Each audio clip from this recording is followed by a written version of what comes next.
A polygon starts in quadrant 1 over here. Label which quadrant it would end up in given each transformation below.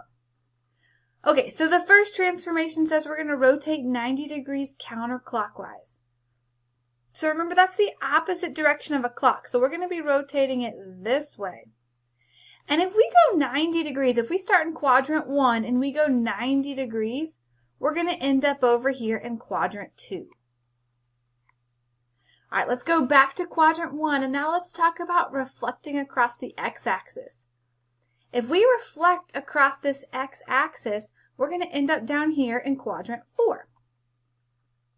All right, we're going to start back at quadrant 1. This time we're rotating 270 degrees clockwise. So that's in the direction of a clock. And 270 degrees would be 3 each. You can think of each quadrant as like a 90 degree. So that would be 90, 180, 270. So we would be rotating 3 quadrants over and we would end up in quadrant 2. And then if we rotate 180 degrees, it doesn't really matter which way, whether it's clockwise or counterclockwise, because you'll end up at the same spot.